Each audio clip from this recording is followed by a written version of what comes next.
நடுவராய் பூமியே பிறந்த அன்பு தெய்வம். பாடுங்களேன்.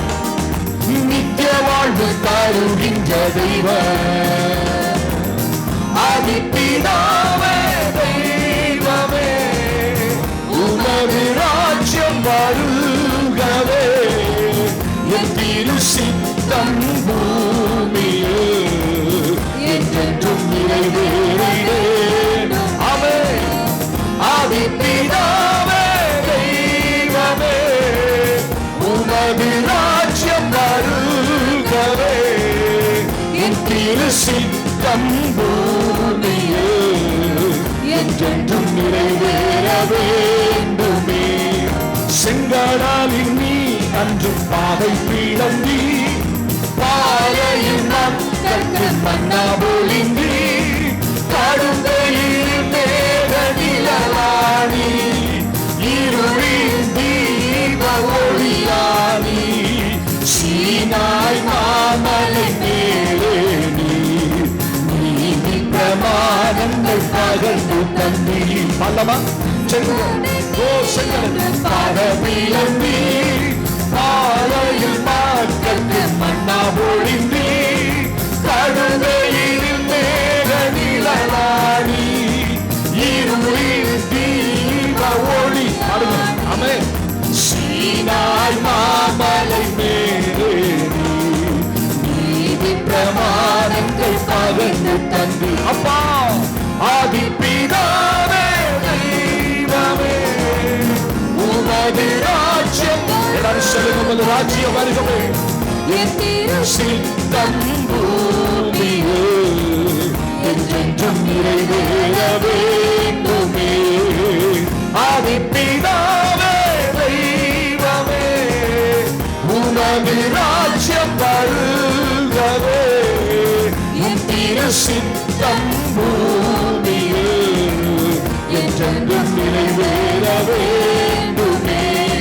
மனிதர்கள் பூமியில் வந்து பிறந்தி, இறுதியில் எமக்காய் உயிரை தந்தி, திருவுடலை எமக்கு திருவுணவாய், இவ்வுலகத்தின் ஜீவனாய், வழியும் உண்மையும் மாணவரே, உன் திருநாமம் வாழ்கவே. மனிதனாய் பூமியில் வந்து பிறந்தி, பாருங்க, இறுதியில் எமக்காய் உயிரை தந்தி, திருவுடலை எமக்கு திருவுணவாய், இவ்வுலகத்தின் ஜீவனாய், வழியும் உண்மையும் மாணவரே, உன் திருநாமம் வாழ்கவே. பாடுவோமா? ஆதிபிதாவே தெய்வமே, ஓ சொல்லுங்க, என் திரு சித்தம் பூமியே என்றென்றும் நிறைவேறவே.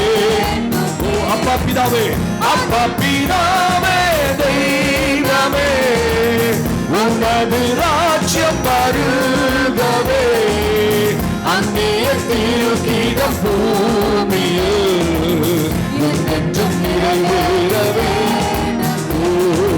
இஸ்ரவேலின் நாதனாய் வாழும் ஏக தெய்வம், சத்திய ஜீவ மார்க்கமாடு தெய்வம், மத்தியனாய் பூமியில் பிறந்த ஸ்நேக தெய்வம், நித்திய ஜீவனையின் தெய்வம். உடையமை சேர்ந்து பாடுவோம். ஆபா பிதாவே தெய்வம், அந்த ராஜ்யம் இங்க வரணும்.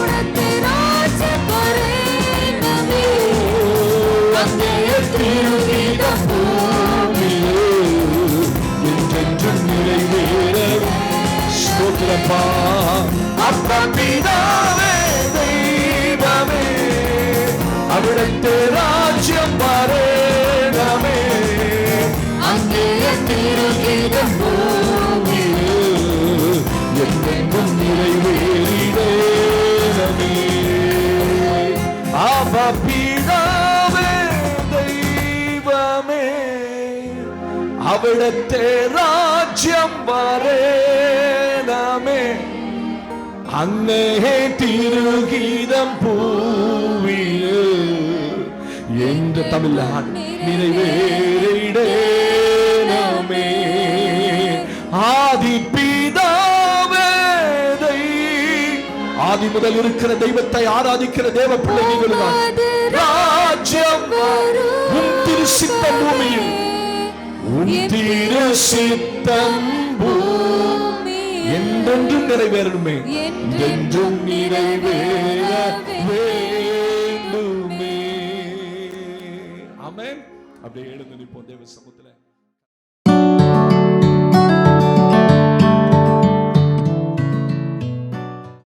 வேதத்தை திறந்து இன்றைக்கு கர்த்தர் நம்மோடு கூட பேசும்படியாய் தெரிந்து கொள்ளப்பட்ட வேத பகுதிக்கு நேராக வாசிக்கலாம். 2 நாளாகமத்தின் புத்தகம் 16ஆம் அதிகாரம்.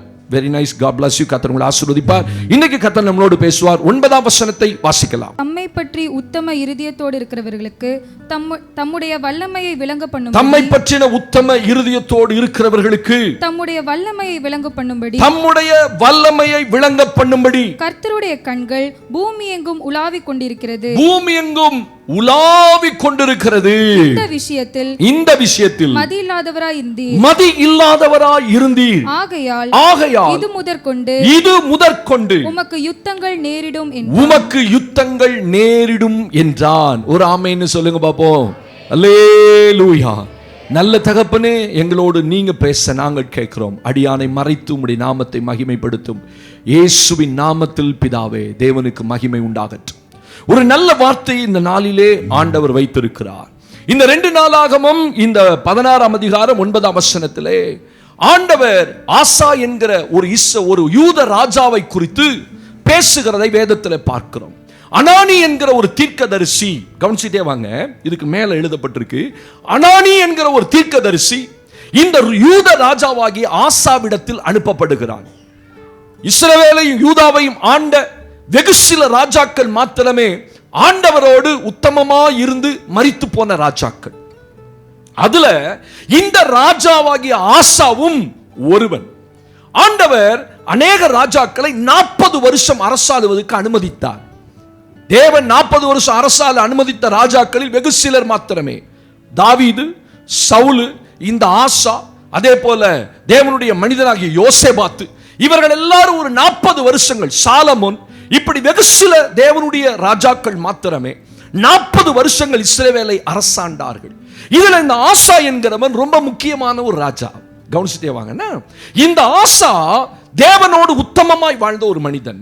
அதை தான் இந்த பகுதியிலே நீங்களும் நானும் வாசிக்கிறோம். இவன் யார்? இவன் யூதாவுக்கு ராஜாவாய் இருந்தான். இஸ்ரவேல் 2ஆய் பிரிந்தது. ஒரு காலகட்டத்தில் 2ஆ பிரிஞ்சது. ஒன்று வடக்கு ராஜ்யமாகிய இஸ்ரவேலும் தெற்கு ராஜ்யமாகிய யூதாவும் 2ஆக பிரிந்து போய் தாவீதுக்கு பிறகு தாவீது வம்சம் 2ஆய் பிரிந்து போகிறது. தாவீது வந்த பிறகுதான் அது ஒரே சமஸ்த இஸ்ரவேலாக மாற்றப்பட்டது.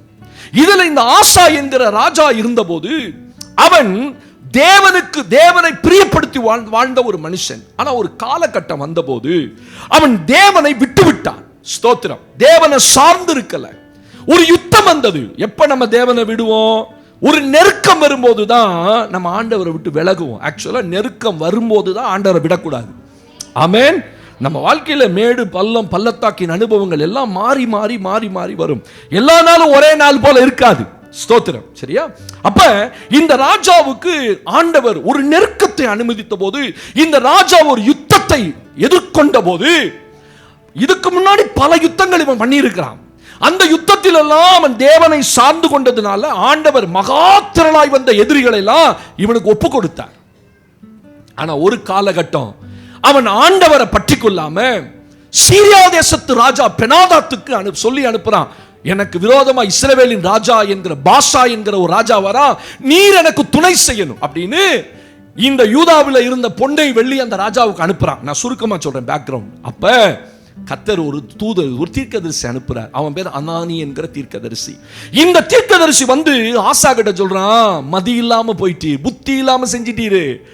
இதற்கு முன்னாடி எத்தனையோ யுத்தங்கள் வந்தபோது கர்த்தருமோடு கூட இருந்ததுனால அவர்கள் எல்லாரையும் நீர் அடித்து நிர்மூலமாக்கினீர். இந்த முறை ஏன் உனக்கு என்ன பிரச்சனை? ஏன் நீ கர்த்தரை விட்ட? நல்லா கவனிங்க. இந்த கர்த்தரை விட்டதுனால உனக்கு நீ சீரியா தேசத்து ராஜாவை தேடி போன. ஆக்சுவலா சீரியா தேசத்து ராஜாவையும் கர்த்தர் உனக்கு ஒப்பு கொடுக்க தான் வச்சிருந்தாரு. ஆனா நீ போய் அவன்கிட்ட சரண்டர் ஆயிட்ட. அவன் உன்கிட்ட சரண்டர் ஆயிருக்கணும், ஆனா நீ போய் அவன்கிட்ட சரண்டர் ஆயிட்ட. பிரச்சனை இதுதான். இப்ப கர்த்தர் சொல்றாரு இந்த 4ஆமத்துல, தம்மை பற்றின உத்தம இருதயத்தோடு இருக்கிறவர்களுக்கு தம்முடைய வல்லமையை விளங்க பண்ண. ஆண்டவர் எப்பொழுதுமே இந்த பூமியில தன்னுடைய வல்லமையை யார்கிட்டையாவது விளங்க பண்ணணும் தான் விரும்புவாராம். ஏன்னா அவர்கிட்ட அவ்வளோ வல்லமை இருக்கு. ஸ்தோத்திரம். அவர்கிட்ட அவ்வளோ பலன் இருக்கு, அவ்வளோ நன்மைகளை கர்த்தர் வச்சிருக்கார். யாருக்கு தேவன் தருவாரா? தம்மை பற்றின உத்தம இருதயத்தோடு. ஏன்னா இந்த விஷயத்துல அவருடைய இருதயம் உத்தமமா இல்ல. தேவனுடைய பிள்ளைகள் ஒரு காரியத்தை புரிந்து கொள்ளணும். தேவன் எப்பொழுதுமே இருதயத்தை வாட்ச் பண்றவர். ஒரு ஆமேன் கை உயர்த்தி அவருக்கு ஒரு ஆமேன் சொல். எதை வாட்ச் பண்ணுவாரு? உங்க இருதயம் எப்படி செயல்படுகிறது என்று ஆண்டவர் வாட்ச் பண்ணிட்டே இருப்பார். எந்த விஷயத்துல நீ ஆண்டவரை நல்லா இருக்க பற்றி கொள்றீங்க, எந்த விஷயத்துல நீங்க தேவனை விட்டு விடுகிறீர்கள் என்று அவருக்கு தெரியும். எப்ப விட்டு விடுவோம், எப்ப பற்றி கொள்வோம்? ஒண்ணுமே இல்லாத சூழ்நிலையில் ஆண்டவரை பற்றி கொள்வோம். கர்த்தர் எல்லாம் கொடுத்த போது அவரை விட்டு விலகிடுவோம். ஸ்தோத்திரம். வாழ்க்கையில நல்ல பொருளும் பணமும் வந்துருச்சுன்னு வச்சுக்கோங்க, நீங்க ஆண்டவரோட இருக்க மாட்டீங்க. உங்க இருதயம் தேவனை விட்டு விலகிடும். ஏதோ சும்மா வருவீங்க, சர்ச்சுக்கு வருவீங்க, ஹாய் பை, நல்லா இருக்கீங்களா, ரைட் ஆண்டவரே ஸ்தோத்திரம். அந்த ஆத்மார்த்தமா தேவனை தேடுவதற்கு ஒரு இருதயம் இருக்காது கர்த்தருடைய பிள்ளைகளுக்கு. ஆமென். ஆனா தேவனை நன்றாய் அறிந்தவர்கள் எந்த சூழ்நிலையில் இருக்கோ இல்லையோ, கர்த்தர் எவ்வளவு உயர்த்தினாலும் அவர்கள் தேவனோடு இருப்பார்கள். இப்பெல்லாம் ஆமேன் தான் சொல்லுவீங்க. ஆனா நல்ல உச்சத்துக்கு கர்த்தர் உங்களை கொண்டு போகும்போது உங்க இருதயம் எப்படி இருக்குன்னு பார்ப்பார். அதனாலதான் உன் ஐஸ்வர்யம் பெருகும்போது உன் இருதயத்தை அதன் மேல் வைக்காத. ஆண்டவர் சொல்றார், உனக்கு எப்பொழுதுமே ஐஸ்வர்யம் நான் தான். உங்களுக்கு ஐஸ்வர்யம் யாரு? ஆண்டவர் தான் ஐஸ்வர்யம். இன்னைக்கு கர்த்தர் கொடுத்திருக்கிற பவுனு நெக்லஸ் எல்லாம் உங்களுக்கு ஜீவன் அல்ல. ஸ்தோத்திரம். அது இன்னைக்கு இருக்கும், நாளைக்கு பாருங்க இஸ்ரேல்ல சண்டை நடக்குது, போட்டுக்கிறான் பாருங்க, 2 பேரும் தூக்கி தூக்கி மாறி மாறி அடிச்சுக்கிறான். ஸ்தோத்திரம். அவ்வளவும் ஒன்றுமில்லாம போயிடும். இந்த போனாங்க, ஃப்ளைட்டில் போனார் குஜராத் முன்னாள் முதல்வர் ரூபானி. என்னாச்சு? அவ்வளோ பணம். முன்னாள் முதல்வர் கிட்டத்தட்ட 20 வருஷமா, கிட்டத்தட்ட 15-20 வருஷம் இருந்திருக்காருன்னு நினைக்கிறேன். அவ்வளோ பணம் ஒரு நிமிஷத்தில் ஒன்றுமில்லாமல் போச்சு. அப்போ ஒரு தேவனுடைய பிள்ளைக்கு ஆண்டவர் தான் ஜீவன், ஆண்டவர் தான் ஐஸ்வர்யம், ஆண்டவர் தான் எல்லாமே. அப்ப அந்த நிலைமைக்கு வந்துட்டோம்னா சொல்ல அதுதான் உத்தம இருதயம். ஆமென் சொல்லுங்க. அல்லேலூயா. என் 30 வருஷ அனுபவத்தில் நான் பார்த்திருக்கேன் எத்தனையோ விசுவாசிகள் ஒண்ணுமே இல்லாத தரித்திர சூழ்நிலையில் இருப்பாங்க, ஒண்ணுமே இல்லாம வறுமையில் இருப்பாங்க. அப்பெல்லாம் ஆண்டவரை நல்ல உறுதியா பிடிச்சுக்கிட்டு, இறுக்கமா பிடிச்சிட்டு, கர்த்தர் தான் என் வாழ்க்கைன்னுவாங்க. ஆனா அவங்களோட வாழ்க்கையை கர்த்தர் கொஞ்சம் கொஞ்சமா ஆசீர்வதிப்பார்.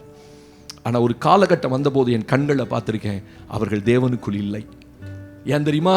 ஐஸ்வர்யம் பெருகும்போது நீங்க கர்த்தரோடு இருக்க மாட்டீங்க. ஸ்தோத்திரம். வாழ்க்கையில வசதிகள் பெருகும்போது கர்த்தரோடு இருக்க மாட்டீங்க. அதனால தான் தேவன் சின்ன சின்ன நெருக்கங்களை அனுமதித்து தன்னோடு கூட இழுத்துக் கொள்வதற்கு தான் கர்த்தருக்கு சில நேரத்தில் பிரச்சனைகளை, பாடுகளை தேவன் அனுமதிப்பார். இல்லைன்னு நீங்க அவரை விட்டு ரொம்ப தூரம் போயிருவீங்க. சப்ஜெக்ட்ல வரலாம். இப்ப சொல்ற ஆசாவை பார்த்து, இந்த விஷயத்தில் நீர் மதியில்லாதவராய் போனீர். எந்த விஷயத்துல? கர்த்தரை சார்ந்து கொள்ற விஷயத்துல. அதனால தேவனுடைய வல்லமை வாழ்க்கையில விளங்காம போச்சு.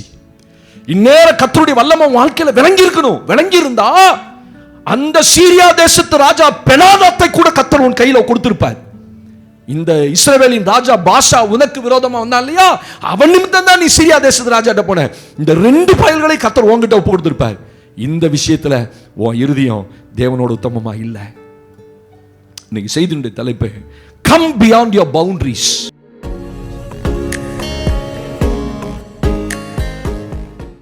அப்படின்னா உன் எல்லை தாண்டி வா, தேவனுடைய வல்லமை வெளிப்படும். ஆமென் சொல்லுங்க. Come beyond your boundaries. உன் எல்லைகளை தாண்டி வா.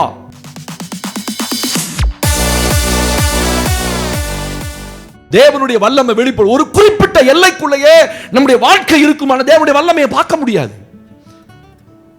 I would love to see His mighty. ஆண்டவருடைய வல்லமையை பார்க்கிறதுக்கு நான் விரும்புறேன். ஒரு தேவ பிள்ளை விரும்பணும். ஆமென். ஏன்னா அவர் சொல்றாரு, பூமி எங்கும் அவர் கண்கள் உலாவிக் கொண்டிருக்கிறது, அவர் கண்கள் சுற்றி கொண்டிருக்கிறது. எதற்காக? இப்ப கர்த்தருடைய கண்ணு எத்தனை கண்ணா?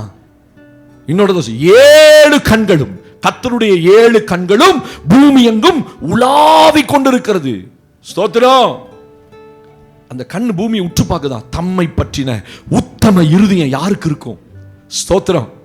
அவருக்கு தேவை விசுவாசிகள் இல்லை, அவருக்கு தேவை அவரை பற்றி கொள்ளவும் இல்லை, அவர் நம்புறவங்க இல்லை, அவரை பற்றின ஒரு உத்தம இருதயம்.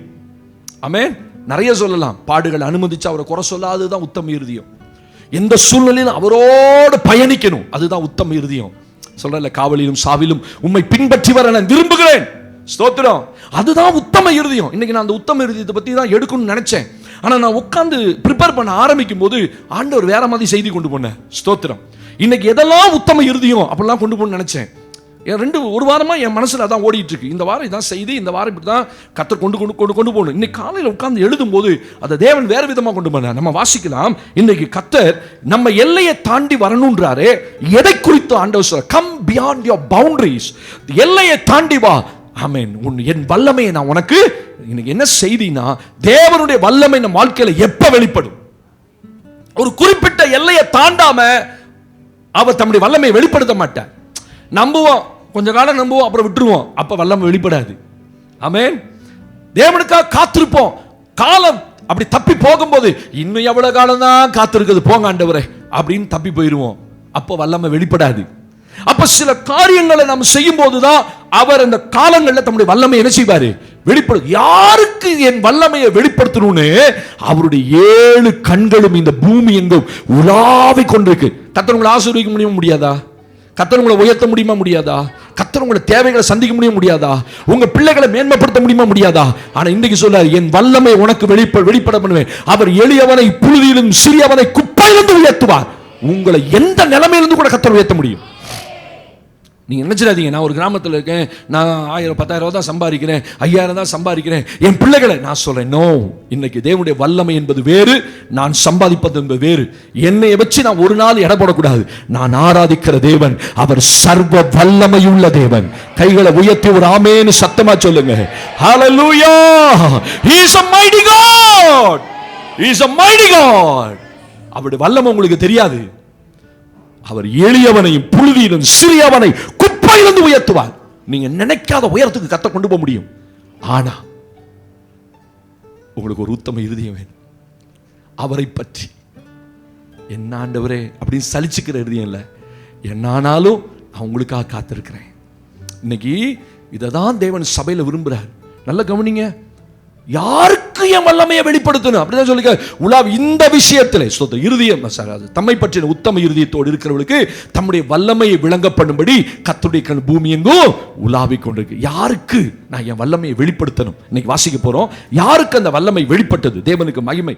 சாமுவேலின் புஸ்தகம் 1 சாமுவேல் 17 அதிகாரம் 45 முதல் 47 வசனங்கள் வாசிக்கலாமா? அதற்கு தாவீது பெலிஸ்தனை நோக்கி, நீ பட்டயத்தோடும் ஈட்டியோடும் கேடகத்தோடும் என்னிடத்தில் வருகிறாய், நானோ நீ நிந்தித்த இஸ்ரவேலினுடைய இராணுவங்களின் தேவனாகிய சேனைகளுடைய கர்த்தரின் நாமத்திலே உன்னிடத்தில் வருகிறேன். இன்றைய தினம் கர்த்தர் உன்னை என் கையில் ஒப்புக் கொடுப்பார். நான் உன்னை கொன்று உன் தலையை உன்னை விட்டு வாங்கி பெலிஸ்தருடைய பாளையத்தின் பிணங்களை இன்றைய தினம் ஆகாயத்து பறவைகளுக்கும் பூமியின் காட்டு மிருகங்களுக்கும் கொடுப்பேன்.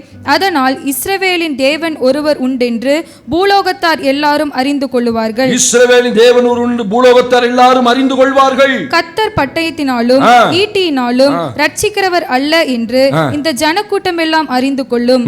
யுத்தம் கர்த்தருடையது. அவர் உங்களை எங்கள் கையில் ஒப்புக் கொடுப்பாராக என்றான். ஆமென். தாவீதை குறித்து இந்த வேத பகுதியிலே இந்த கோலியாத்துடைய சம்பவத்தில் வாசிக்கிறோம். இந்த விஷயத்துல ஆண்டவருடைய வல்லமை எப்படி வெளிப்பட்டது கவனிங்க. யாருக்கு வெளிப்பட்டது? இன்னைக்கு நான் பேசுற தலைப்பு தான், யாருக்கு கர்த்தருடைய வல்லமை. Come beyond your boundaries. உங்க எல்லைகளை தாண்டி வா, கர்த்தருடைய வல்லமை வெளிப்படும். கர்த்தருடைய வல்லமை யாருக்கு வேணாலும் வெளிப்படும். ஆமென். அவன் சிறியவன், உயர்ந்தவன், பெரியவன் அதெல்லாம் கிடையாது. ஆனா there is a qualification. அதுக்கு ஒரு தகுதியை தேவன் எதிர்பார்க்கிறார். இப்ப இஸ்ரவேலுக்கும் பெலிஸ்தியர்களுக்கும் யுத்தம் நடக்கிறது. யாரு? சவுல் அரசு பொறுப்பு ஏற்ற பிறகு, ராஜாவாய் வந்த பிறகு பெலிஸ்தியர்களோடு ஒரு பெரிய யுத்தம். இதுக்கு முன்னாடி நிறைய யுத்தம் நடந்திருக்கு. ஆனா இஸ்ரவேல்ல முதல் ராஜா சவுல்.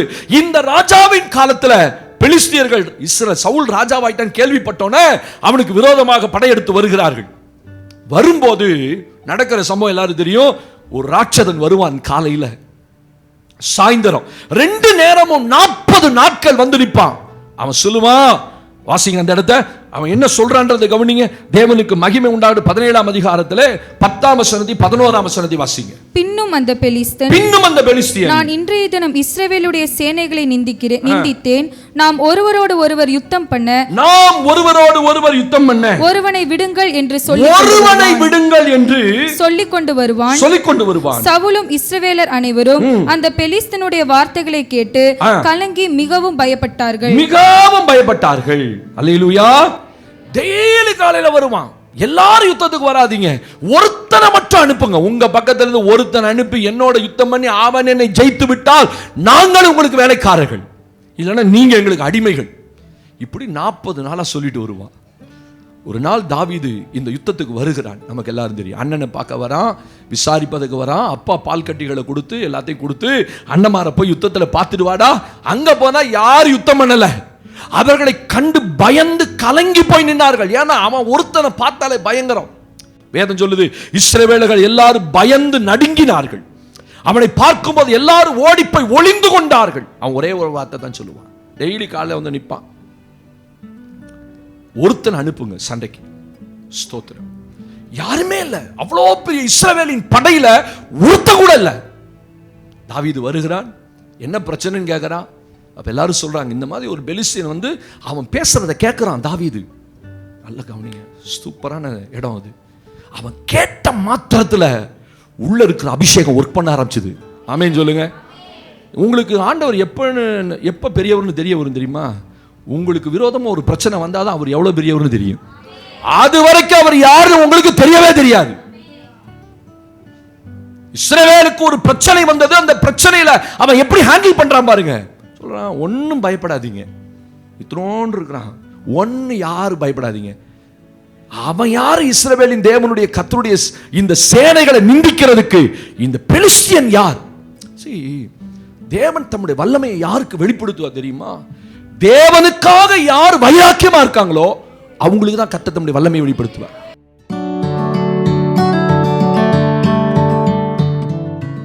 அவனுக்கு தேவனை குறிச்ச ஒரு வைராக்கியம், தன்னை பத்தி கவலைப்படல, தன்னுடைய எதிர்காலத்தை குறிச்சு கவலைப்படல. ஏன்னா எல்லாருமே அவனோட யுத்தம் பண்ணுவதற்கு பயப்படுறான். சவுல் தான் இஸ்ரவேல்ல மகா உயரமான ஆளு. எல்லாரும் அவன் தோலுக்கு கீழே இருந்தாங்க. அவன் அவ்வளவு ஹைட்டா இருப்பான் சவுல். அவனே அந்த பெலிஸ்தீனை பார்த்து பயந்து நடுங்குறான்னா, எப்பெல்லாம் அந்த பெலிஸ்தீன் வந்து நிப்பானோ இஸ்ரவேல் எல்லாரும் ஓடி போய் ஒளிந்து கொள்வார்களாம். ஒருத்தம் கூட இல்ல. நான் சொல்றேன், ஹைட் முக்கியம் இல்ல, படிப்பு முக்கியம் இல்ல, திறமை முக்கியம் இல்ல. தாவீதுக்கு இது எதுவுமே கிடையாது. ஆமென். ஒன்னே ஒன்னு, அபிஷேகம். தேவன் அவனை அபிஷேகித்து வைத்திருந்தார். நான் சொல்றேன், நீங்க என்னத்தை வாங்கினாலும் சரி, வாங்கலாம் சரி, இந்த உலகத்துல என்னத்தை சம்பாதிச்சாலும் சம்பாதிக்கும், தேவனுடைய அபிஷேகம் உங்க மேல இருக்கணும். அல்லேலூயா. அந்த அபிஷேகம் பெற்ற ஒரு மனிதன் வந்து நிற்கிறான். நல்ல கவனிங்க, அவனுக்கு எதிரிகள் சொல்லுகிற சத்தம் அவனை பயமுறுத்தாது. அவனை பயமுறுத்தல பாருங்க. அத்தனை பேரும் நடுங்கி போய் நிக்கிறாங்க, இவன் உருத்த மட்டும் போய் நிக்கிறானே. நான் சொல்லுவேன் எப்பொழுதுமே, தேவனுக்காக நீங்க செயல்படணும்னு நினைச்சா, தேவனுக்காக நீங்க நிக்கணும்னு நினைச்சா, அந்த தேவனை குறித்த வைராக்கியம் உங்களுக்குள்ள இருக்கும்னா தேவனுடைய வல்லமை உங்கள்கிட்ட தான் வெளிப்படும். அத்தனை பேர் வெளிப்படல. இஸ்ரவேல் சேனைகள் அத்தனை பேரும் நடுங்கி போய் நின்றார்கள். அவங்க எல்லாம் யாருமே கர்த்தருக்காக வைராக்கியம் இல்ல, தேசத்தை காப்பாற்றணும், ஜனங்களை காப்பாற்றணும், இஸ்ரவேலை காப்பாற்றணும், அப்படிதான் நினைச்சானே தவிர இவனோ கர்த்தருக்காக வைராக்கியம் கொண்டுதான். சொன்ன பாத்தீங்களா, இஸ்ரவேலின் தேவனுடைய சேனைகளை நிந்திக்கிறதுக்கு இந்த விருத்த சேதனம் இல்லாத பெலிஸ்தியன், அந்த வைராக்கியம் சும்மா வந்துடாது. அந்த வைராக்கியம் சும்மா வராது. தேவன் ஒரு மனிதனுக்கு வைராக்கியத்தை கொடுக்காவிட்டால் அவனுக்கு அந்த வைராக்கியம் வராது. ஆமென். தேவனை குறிச்ச அந்த வைராக்கியத்தை யார் கொண்டு வருவா? ஆவியானவர் தான் கொண்டு வருவார். ஆவியானவர் ஒரு மனிதனுக்குள்ள வரும்போது, அவன் வாழ்க்கையில இருக்கும்போது தான் தேவனை குறிச்ச பக்தி வைராக்கியம் இருக்கும். இஸ்ரவேல்ல யெகூ என்கிற ஒரு மனிதன் நியாயாதிபதி இருந்தான். நீ நியாயாதிபதி புத்தகம் வாசித்தீங்கன்னா யெகூ என்கிற ஒரு மனிதன் இருந்தான். அவன் இடது கை பழக்கம் உள்ளவன். ஸ்தோத்திரம். அவன் ஒரு படைத்தலைவன். தேவன் அவனை அபிஷேகம் பண்றார். எதுக்காக தெரியுமா?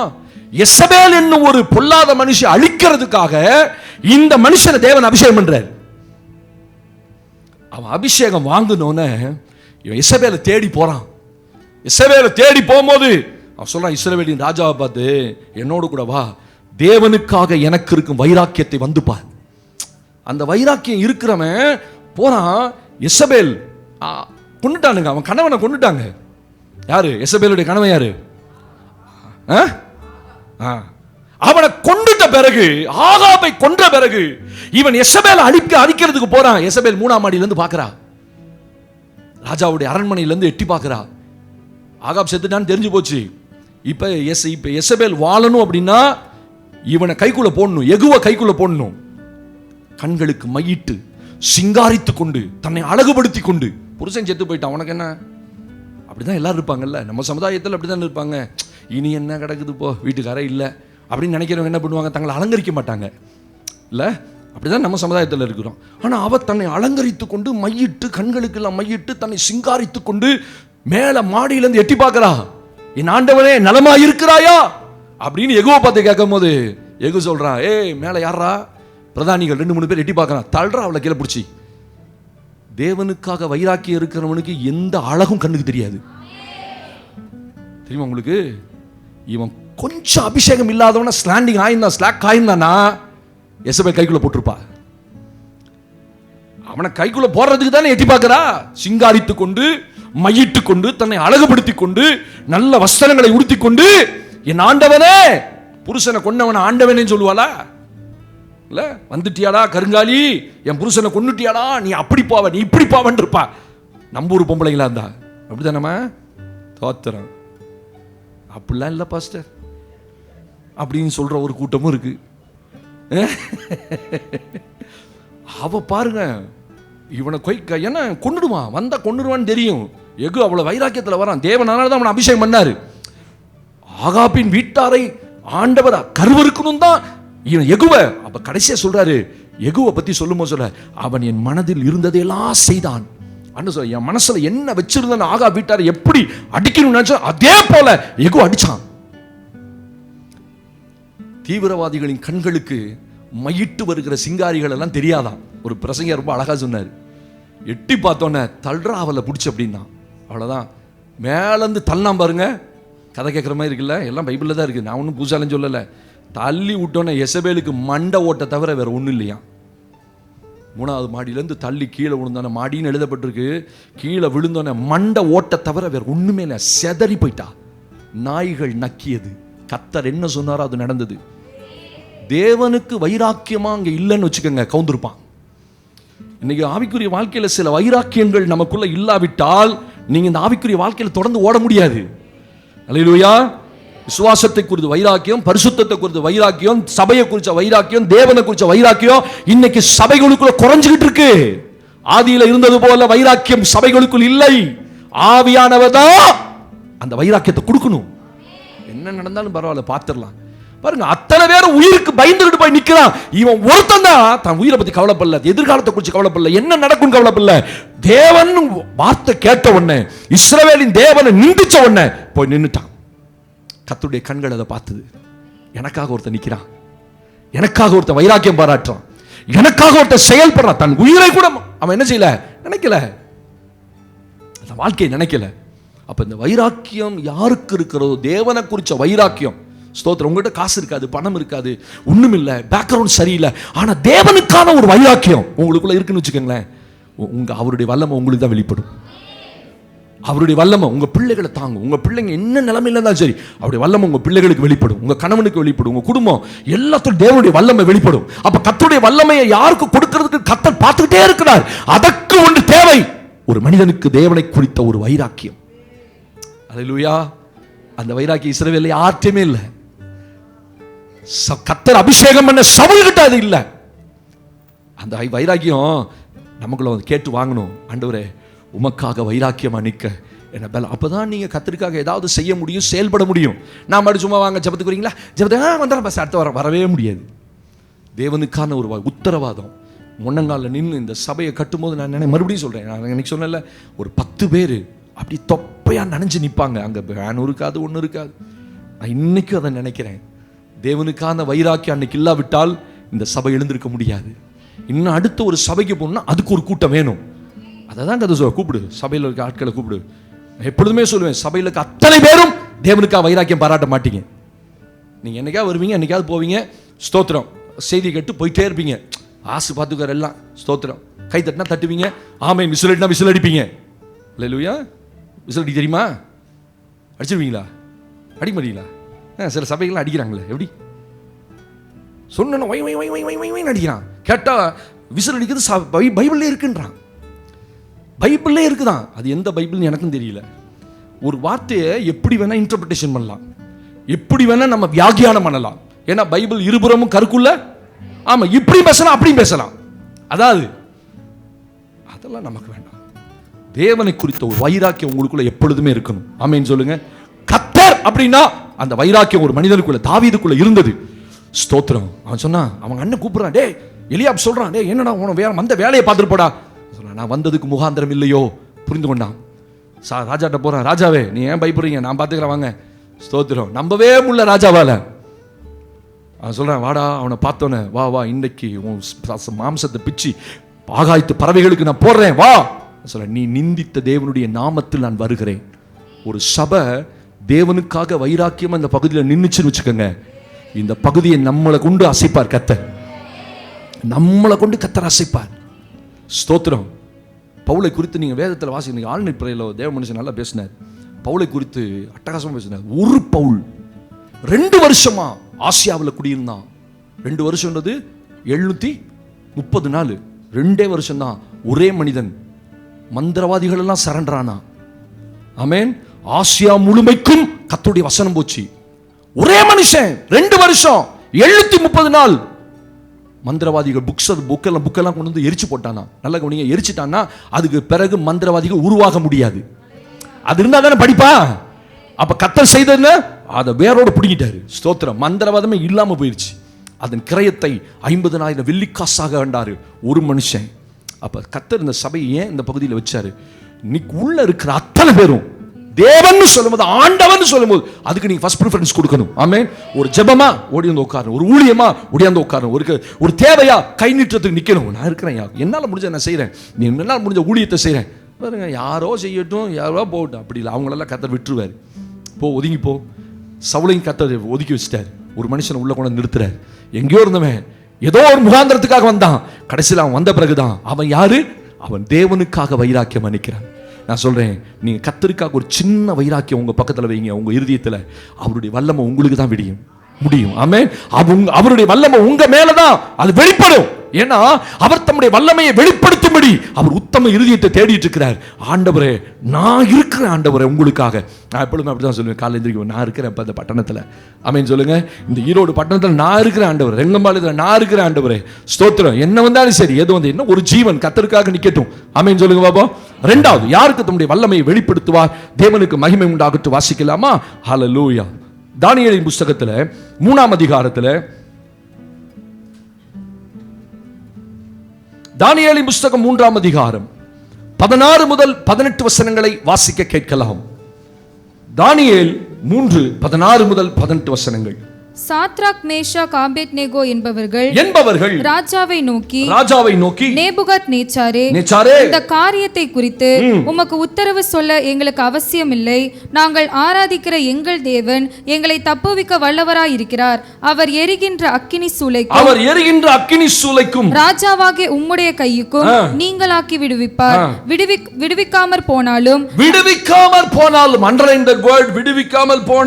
நாங்கள் உம்முடைய தேவர்களுக்கு ஆராதனை செய்வதும் இல்லை. நீர் நிறுத்தின பொற்சிலையை பணிந்து கொள்வதும் இல்லை என்கிறது. ராஜாவாகிய உமக்கு தெரிந்திருக்க கடவுது என்றார்கள். ராஜாவாகிய உமக்கு தெரியட்டும். ஸ்தோத்திரம். ஒரு மனுஷனுக்குள்ள இருக்கிற வைராக்கியம் தான் தேவனுடைய வல்லமை அவன் வாழ்க்கையில் வெளிப்படுத்தும். அவனுக்கு தேவனை குறிச்ச வைராக்கியமே இல்லை அப்படின்னா வல்லமை வெளிப்படாது. 2வது சொல்றாரு, சாத்ராக், மேஷாக், ஆபேத்நேகோ இந்த 3 பேரையும் எரிகிற சூளைக்கு தப்புவிக்கும்படி எப்படி தேவனுடைய வல்லமை வெளிப்பட்டது?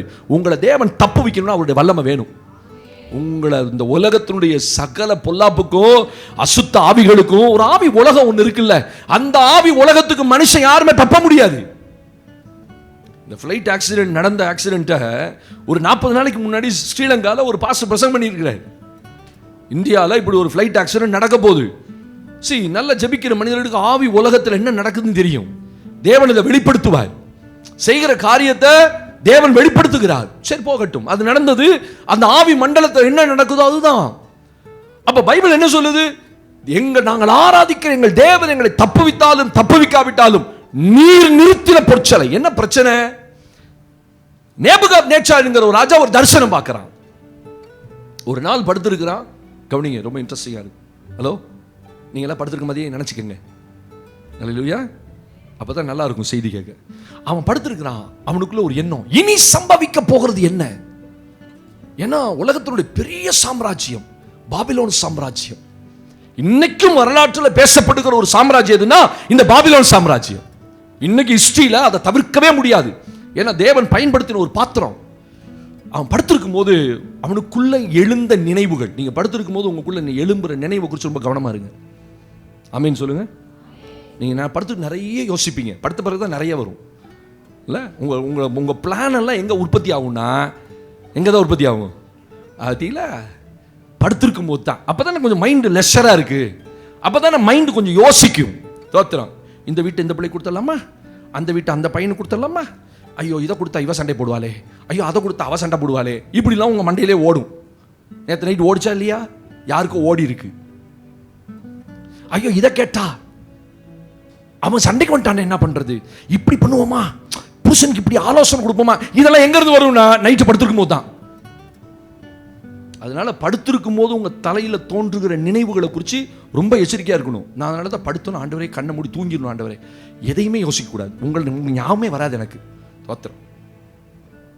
அல்லேலூயா. இவன் பாருங்க படுத்துட்டு இனி சம்பவிப்பது என்ன அப்படின்னு நினைச்சானா. அவன் படுத்து கண்ணை மூடன ஒரு பயங்கரமான சிலை அவன் கண்களுக்கு முன்பாக நிற்கிறது. அவ்வளோ பெரிய சிலையை பார்க்கறான், பிரகாசமா இருக்கு. அவன் ஆவி கலங்குது. என்ன நடக்குது? அந்த சிலையை கண்டுட்டு அரண்டு பிடிச்சு எந்திரிக்கிறான். உடனே ஞானிகளையும் ஜோசியக்காரங்களையும் அந்த தேசத்துல இருக்க அத்தனை மேன்மக்களையும் நல்ல ஞானம் உள்ளவர்கள் எல்லாத்தையும் கூப்பிடுறான். குறி சொல்றவன் ஜோசியக்காரன் அத்தனை, நான் ஒரு தரிசனம் பார்த்தேன், சொப்பனம் பார்த்தேன், அதுக்கு அர்த்தம் சொல்லணும். உடனே சொல்ல எல்லா பயிலும், ஓ ராஜாவே நீர் வாழ்க, தேவன் உமக்கு கடவுள் உமக்கு சொன்னதையெல்லாம் நாங்கள் சொல்லுகிறோம், நீர் சொல்லும் தரிசனத்தை சொல்லும், நாங்கள் அர்த்தம் சொல்லும். இவன் சொன்னா இந்த வேலையெல்லாம் வேண்டாம், என்கிட்ட இருந்து வருகிற உத்தரவு என்ன தெரியுமா? நான் பார்த்த தரிசனம். அதான் கத்தரங்க வைக்கிற ட்விஸ்டே. ஆமேன்னு சொல்லுங்க. தரிசனத்தை சொல்லியிருந்தானா 100 பயணங்க வரிசையா வந்து சொல்லியிருப்பான் அர்த்தத்தை. கத்தரங்க வச்ச ஒரு பெரிய ட்விஸ்ட் என்னன்னா, ஸ்தோத்திரம், நான் பார்த்த தரிசனத்தையும் சொல்லணும், அதன் அர்த்தத்தையும் சொல்லணும். உடனே ஞானிகள் எல்லாம் சொல்றான், எந்த ஒரு மகத்துவமான ராஜாவும் இப்படி ஒரு கேள்வியை கேட்கவே மாட்டார்கள். ஸ்தோத்திரம். பரிசுத்த தேவர்களின் ஆவி இந்த பூமியில யாருக்குள்ள வாசம் பண்றாங்களோ அவங்க மட்டும்தான் அதை சொல்ல முடியும். வாங்கடாங்க வலிக்கு. அல்லேலூயா. படுத்திருக்கிறான், பெரிய பொருசலை பார்த்துட்டானா. உடனே தானியேலை கொண்டு வர, அதெல்லாம் நமக்கு தெரியும். 5 பாகமா பிரிக்கிறார் கத்தர். அது பைபிள் காலேஜ் சப்ஜெக்ட்லேயே ரொம்ப இன்ட்ரெஸ்டிங்கான சப்ஜெக்ட். அதுதான் தலை தங்கம். என்ன சொல்ல, அது நீங்க தான் ராஜாவே, உங்க ஆட்சி காலம் தான் அது பொற்காலம். ஏன்னா உலகம் முழுசு அவன் கண்ட்ரோல்ல இருந்துச்சு. அதுக்கு பிறகு அது மார்பு வெள்ளியும் பொண்ணு வெண்ணியும் வெள்ளி கலந்துருக்கும் அதுல. ஸ்தோத்திரம். அது அப்படியே ஒவ்வொரு பகுதியா சொல்லிட்டே வராரு. இதை பார்த்துட்டு இந்த பையன் சும்மா இல்லை. பார்த்தீங்களா? 2ஆம் அதிகாரத்தில் நல்ல கவனிங்க. பின்னாடி இருக்கீங்களா? 2ஆம் அதிகாரத்தில் இந்த தரிசனம் பார்க்கிறான். 3ஆம் அதிகாரத்தில் அந்த பார்த்த தரிசனத்து மாதிரியே ஒரு பெரிய சிலையை செஞ்சுட்டான். இங்கதான் பிரச்சனையே ஆரம்பிக்குது. ஆமென். கனவுல கண்டதெல்லாம் செஞ்சிடப்படாது. அல்லேலூயா. உத்தரப்பிரதேச சமீபத்தில் காலையில் 6 மணிக்கு ஒரு வீட்டு வாசல் ஒரு அம்மா வந்து லபோ லபோ லபோ லபோன்னு கத்துனாலாம்.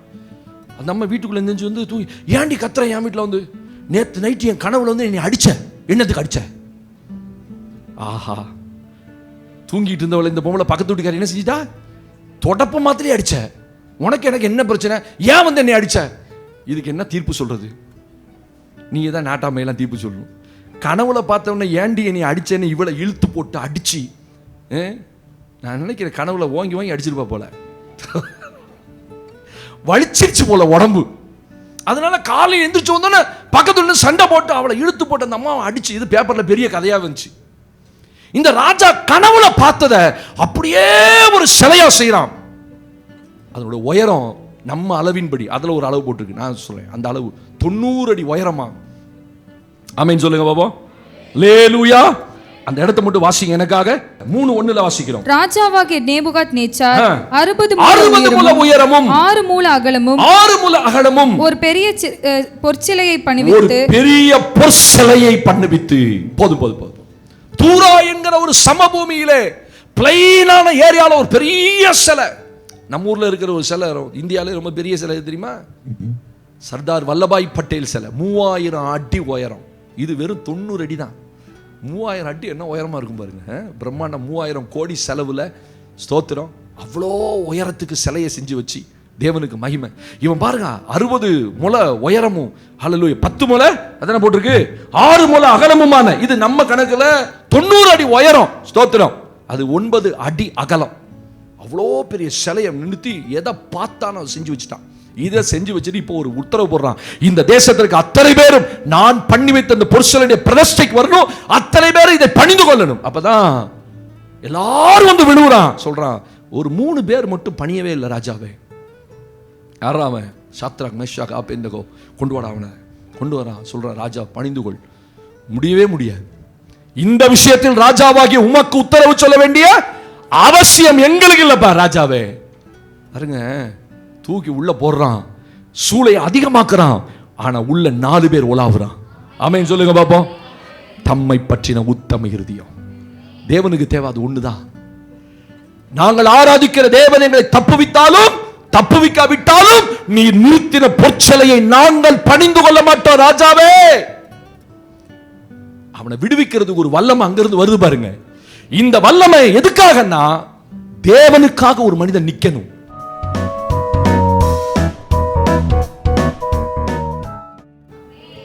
உங்க காரியத்தில் யாருக்காக நிக்கணும்? ஆண்டவருடைய விஷயம் உங்க வாழ்க்கையில வரும்போது நீங்க ஆண்டவரை விட்டு கொடுத்துட கூடாது. அல்லேலூயா சொல்லுங்க. ஆமா, வீட்டுக்கு வீடு வந்து சொல்லுவான், வாங்க வாங்க வாங்க எங்க சபைக்கு வாங்க. எங்க சபையில சத்தியம், இந்த சபை சத்தியம் சரியில்லையா? கர்த்தருக்கு ஸ்தோத்திரம்ப்பா. சத்தியம்னா என்னன்னே தெரியாதவங்களாம் உங்க வீட்டில் வந்து உட்காந்துட்டு சத்தியம் சரியில்லை, அந்த பாஸ்ட் சரியாவே சத்தியம் கொடுக்கல.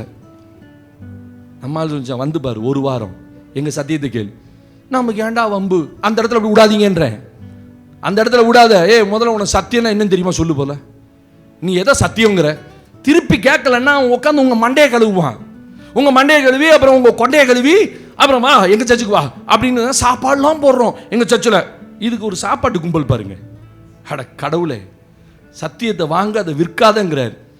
எங்கடா 2 வாரம் காணலன்னா அந்த சர்ச்சில் பிரியாணியா போடுறானா.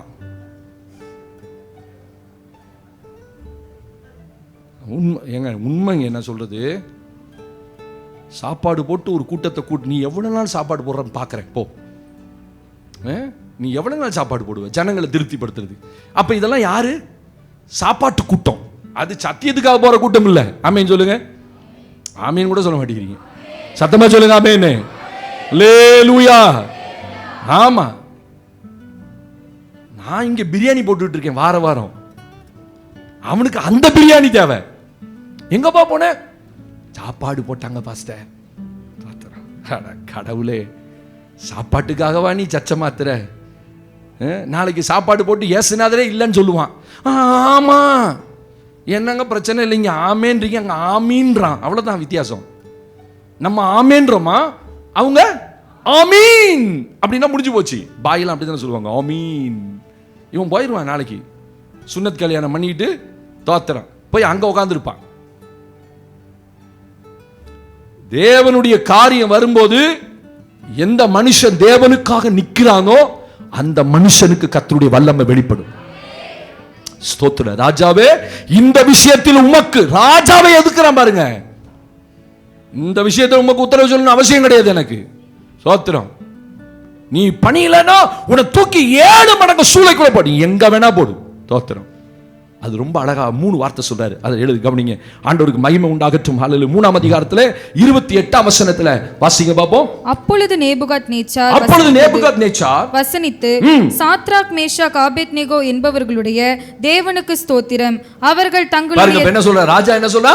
சாத்ராக் மேஷாக் ஆபேத்நேகோ என்பவர்களின் தேவனுக்கு ஸ்தோத்திரம், அவர்கள் தங்களுடைய தேவனை தவிர, குறிச்சு வச்சுங்க, அவர்கள் தங்களுடைய தேவனை தவிர வேறொரு தேவனையும் சேவித்து ஒரு தேவனை சேவித்து பணியாமல் அவரையே நம்பி, குறிச்சு முதல்ல அவங்கட்ட ஆண்டவர் பார்த்தது அவரையே நம்பி ராஜாவின் கட்டளையை தள்ளி தங்கள் சரீரங்களை ஒப்புக் கொடுத்ததினால் அவர் தமது தூதனை அனுப்பி தம்முடைய தாசரை விடுவித்தார். ஒரு ஆமென்னு சொல்லுங்க.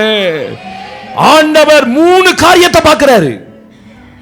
ஒரு மனுஷனுக்கு கத்த நிக்கணும், கத்தருக்காக அந்த மனுஷன் நிக்கணும். அவனுக்கு 3 பார்த்தார். 1, அவரையே நம்பி ராஜாவின் கட்டளையை தள்ளி தங்கள் சரீரங்களை, போடா சரீரம் தானே அது, தேவனுக்காக ஒப்பு கொடுக்கிறேன், தேவனுக்காக நின்னான். ஆமென். ஒரு வாழ்க்கை இல்ல, யாருக்காக நிக்கணும்? கத்தருக்காக நிக்கணும். நீங்க நல்ல சத்தியத்துக்குள்ள வரும்போது தான் 4 பிசாசு உங்க வீட்டை தேடி வரும்.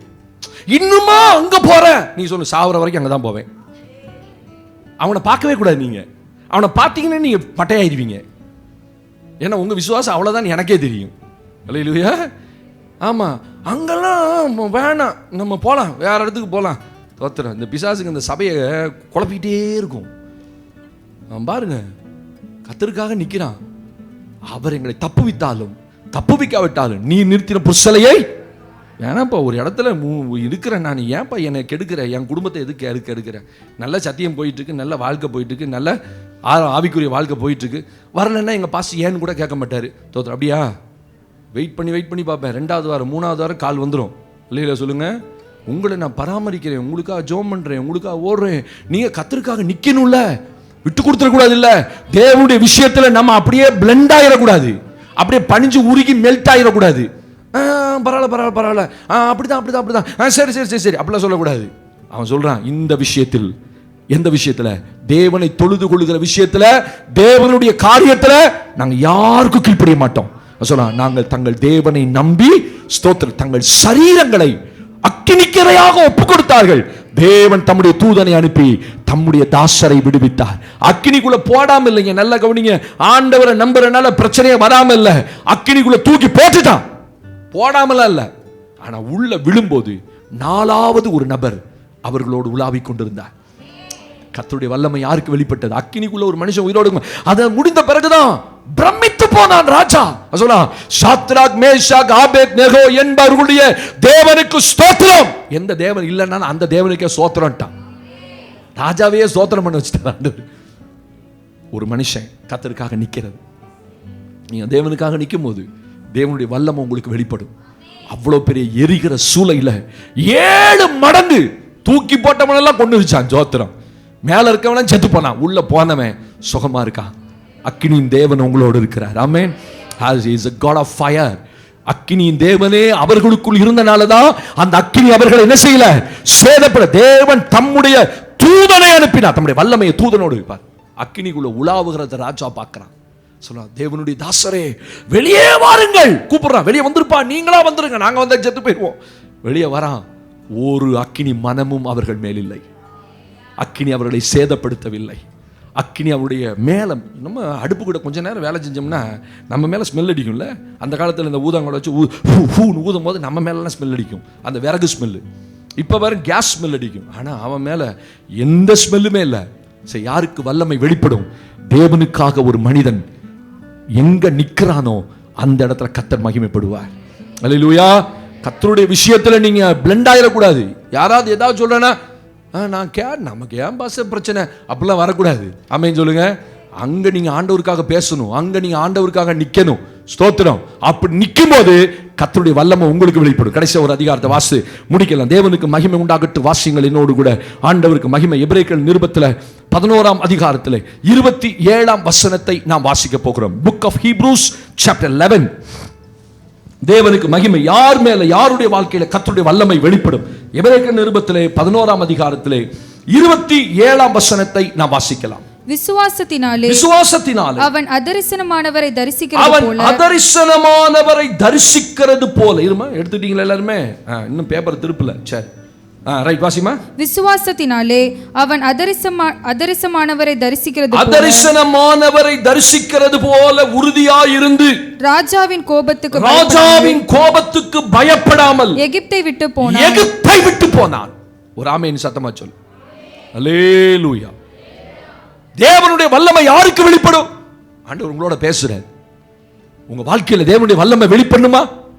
அல்லேலூயா. ஆமா, நீங்க தேவனுக்காக வைராக்கியமா இருக்கணும். தேவனுக்காக நிக்கணும். சில நேரத்துல ஒதுங்கி ஓடிடக்கூடாது. ஆமென். பாடு, பிரச்சனை, போராட்டம் வரும்போது யாரெல்லாம் நிக்கிறாங்களோ அவங்களுக்கு தான் கடைசி வரைக்கும் சக்சஸ். சின்ன சின்ன பிரச்சனைக்கு ஓடிடக்கூடாது. வாழ்க்கையில பிரச்சனை இல்லாத மனிதனே இல்லை, அதை ஜெயம் கொள்ளாத மனிதனும் இல்லை. நீங்க கர்த்தரோடு இருந்தா கர்த்தர் உங்களுக்கு கட்டாயம் என்ன செய்வாரு? ஜெயத்தை கட்டளையிடுவார். ஸ்தோத்திரம். மூன்றாவது வாசிக்கிறோம் இங்க எபிரேயர் 11:27 மோசே என்கிற மனிதனை குறித்து வேதத்துல வாசிக்கிறோம். ஆண்டவர் இந்த மோசேயுடைய வாழ்க்கையில எப்படி அவருடைய வல்லமை வெளிப்படுது பாருங்க. அவன் இதே எகிப்து தேசத்துல தான் இருந்தார். ஆனா ஒரு கொலையை பண்ணதுனால எகிப்து தேசத்தை விட்டு ஓடி போய் மீதியான் தேசத்துல வாழ்ந்து 40 வருஷம் அந்த தேசத்துல இருக்கிறார். ஒரு நாள் அவருக்கு 80 வயதாகும் போது கர்த்தர் முச்செடியில அவனை சந்திக்கிறார்.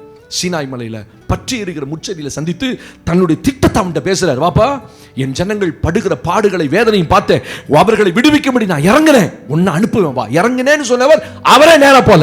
அவருக்கு ஒரு மனுஷன் தேவை. ஆமென் சொல்லுங்க. நீங்க இல்லாம இந்த பகுதியை கர்த்தர் சந்திக்கவே முடியாது. அல்லேலூயா. நீங்க வேணும். கர்த்தருக்கு கட்டாயம் நீங்க வேணும். உங்களை கர்த்தர் உருவாக்கி உங்களை கர்த்தர் பயிற்சி கொடுத்து ஆத்துமாதாய் பயிற்சி வாங்க கற்றுக் கொடுக்குறோம். வாங்க, ஏதோ ஒரு 2-3 ஆத்துமாவுக்கு சொல்லுங்களேன். ஸ்தோத்திரம். அவன் ஒரு நாள் நியாய தீர்ப்பு நாளில் உங்களை பார்ப்பான், உங்க முகத்தை பார்ப்பான். இந்த அம்மா அன்னைக்கு வந்து எங்கிட்ட சொன்னிச்சு, நான் தான் காது கொடுத்து கேட்கல அப்படி சொன்னா எவ்வளவு சந்தோஷமா இருக்கும்ல. இது வரைக்கும் ஒருத்தருக்கு கூட ஒரு ஆத்துமாதான் ஊழியம் செஞ்சதே இல்லைன்னா ரொம்ப பரிதாபம் உங்க நிலைமை. இந்த சபைக்குள்ள இருந்துகிட்டே நீங்க ஊழியம் செய்யலன்னா இன்னும் நீங்க ஒண்ணுமில்லாத சபைக்கு ஆவி இல்லாத சபைகள் போனா உங்களை என்னன்னே கேட்க மாட்டாங்க. அப்படிலாம் போயிடாதீங்க. ஆமென் சொல்லுங்க. அல்லேலூயா. அதுக்கு ஆண்டவரே போயிடலாம். Praise the lord. அல்லேலூயா. இங்க போறது பதிலா எங்க போயிடலாம்? பேசாம ஆண்டவரே நான் உங்களோட வந்துடுறேன், அந்த ஒரு வைராக்கியம் இருக்கட்டும். இப்ப மோசே ஆண்டவர் கூப்பிட்டு அவனுக்கு எல்லா அதிகாரத்தையும் கொடுத்து பார்வோன் எந்த பார்வோனுக்கு பயந்தானோ, கவனிங்க, எந்த பார்வோனுக்கு பயந்தானோ அதே பார்வோன்ட்ட ஆண்டவர் அனுப்புறார். அதுக்கு ஒரு தைரியம் வேணும்ல. அல்லேலூயா. ஒரு கடன்காரனை சந்திச்சு இப்ப தைரியம் ஆயிட்டோம் இல்ல. முந்தி கடன்காரனுக்கு சத்தத்தை கேட்டாலே ஆரன் அடிச்சாலே அவன் தான் வந்துட்டானோ அப்படின்னு நினைச்சு வீட்டுக்குள்ள பதுங்கி கட்டில் கடியில ஓடி போய் ஒளிஞ்சி கதவுக்கு பின்னாடி நின்று இப்ப பார்த்தலவா பழகிட்டோம்ல. கடன்காரனை கண்டு இப்பெல்லாம் மிரட்டல வேலைக்கு உள்ள தள்ளி விடுவேன். அந்த தைரியம் வந்துருச்சு.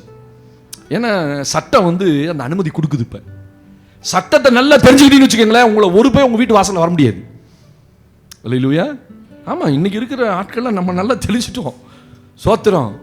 இவன் பாருங்க, எந்த பார்வோனுக்கு பயந்தானோ எவனுடைய முகத்தை கண்டு அஞ்சு ஓடி வந்தான் அதே பார்வோனை. ஐயோ நான் எப்படி போவேன்?